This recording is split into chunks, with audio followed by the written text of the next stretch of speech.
ABN Maharashtra के खुसूसी खबरनामे में आपका खैर मकदम। मैं हूं मुनीर आरिफ खान। नाजरीन, खबरें शुरू करने से पहले एक नज़र आज की अहम सुर्खियों पर। महाराष्ट्र में महाविकास आघाड़ी से नाराज हुए मुसलमान, एमवीए में मची भगदड़, मुस्लिम नेताओं की पार्टी छोड़ने की हो गई शुरुआत।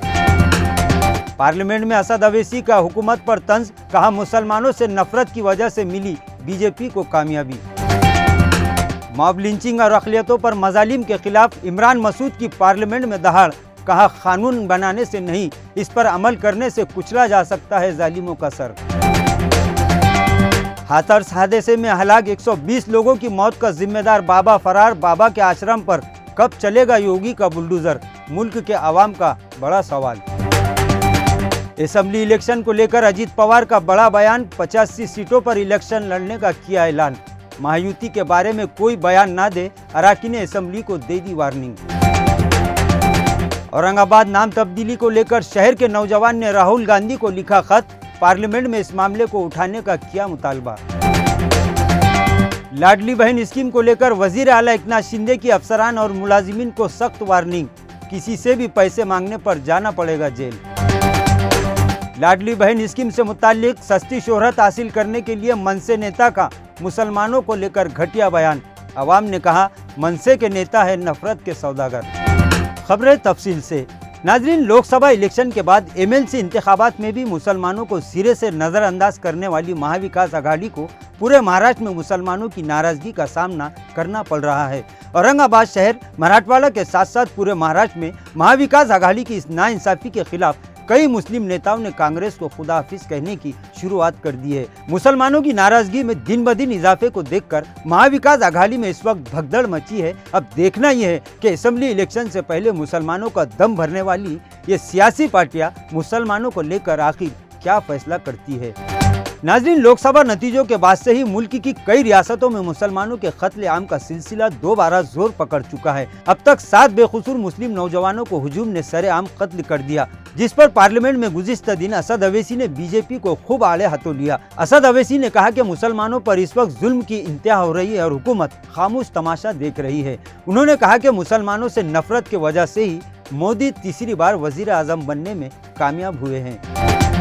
नाज़रीन, मॉब लिंचिंग और मुसलमानों के घरों पर बुलडोजर चलाने की कार्रवाइयों पर कांग्रेस रुकन पार्लियामेंट इमरान मसूद ने गुज़िश्ता दिन इस मामले पर पार्लियामेंट में जमकर हंगामा किया। उन्होंने इस सारे वाक़यात को लेकर हुकूमत को जिम्मेदार ठहराते हुए कहा कि हुकूमत बार बार ये ऐलान कर रही है कि कानून बनाए जा रहे हैं, लेकिन सिर्फ कानून बनाने से काम नहीं चलेगा, बल्कि कानून पर अमल करने से जालिमों का सर कुचला जा सकता है।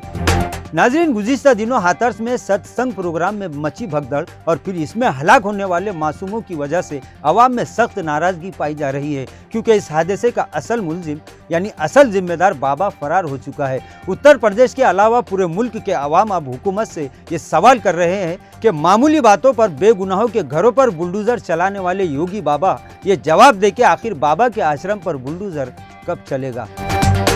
नाज़रीन, असेंबली इलेक्शन को लेकर महायुति में सीटों के मामले पर खींचातानी दिन ब दिन जोर पकड़ती जा रही है। गुज़िश्ता दिन एनसीपी नेता अजीत पवार ने अपनी पार्टी के एमएलए और कारकुनान की मीटिंग से खिताब करते हुए कहा कि हम 85 सीटों पर असेंबली इलेक्शन लड़ेंगे। अब देखना यह है कि क्या सचमुच बीजेपी और शिंदे सेना अजीत पवार को 85 सीटें देंगी या फिर इलेक्शन से पहले महायुति में कुछ बड़ा खेला जरूर होगा। ये तो आने वाला वक्त ही बताएगा।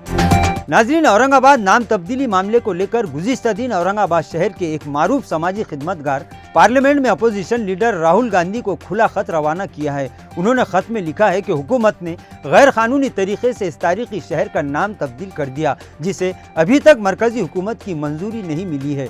उन्होंने राहुल गांधी से यह मुतालबा किया कि वो पार्लियामेंट में इस मामले को पूरी ताकत से उठाए और मरकज को नाम तब्दीली मामले को मंजूरी देने से बाज रखने के लिए जरूर कोशिश करे। नाज़रीन, महाराष्ट्र में लाडली बहन स्कीम से फ़ायदा उठाने के लिए ऑनलाइन दरखास्तें दाखिल करने का अमल शुरू हो चुका है। इस ताल्लुक से गुज़िश्ता दिन वज़ीर आला एकनाथ शिंदे ने सरकारी अफसरान और मुलाजिमीन को सख्त वार्निंग देते हुए कहा कि ऑनलाइन फॉर्म के लिए लगने वाले दस्तावेजात के लिए इस वक्त ऑफिसों में ख़वातीन का हुजूम है, लिहाजा किसी भी काम के लिए किसी भी खातून से पैसे मांगने की कोशिश न की जाए। उन्होंने इंतबा दिया कि जो भी इस मामले में मुलविस पाया जाएगा उसे जेल की हवा खानी पड़ेगी। नाजरीन, हुकूमत की लाडली बहन स्कीम को लेकर महाराष्ट्र के सियासी मैदान से पूरी तरह से गायब हो चुकी मनसे अब सस्ती शोहरत हासिल करने और दोबारा असेंबली इलेक्शन से पहले सुर्खियों में बने रहने के लिए अपनी घटिया सियासत पर उतर आ चुकी है। गुज़िश्ता दिन मनसे का एक नेता, जिसका नाम लेने की भी ज़रूरत नहीं है, इसने लाडली बहन स्कीम के ताल्लुक से मुसलमानों पर मुतनाज़ा बयान दे दिया है। उसने कहा कि इस स्कीम का फ़ायदा मुसलमानों को नहीं दिया जाना चाहिए।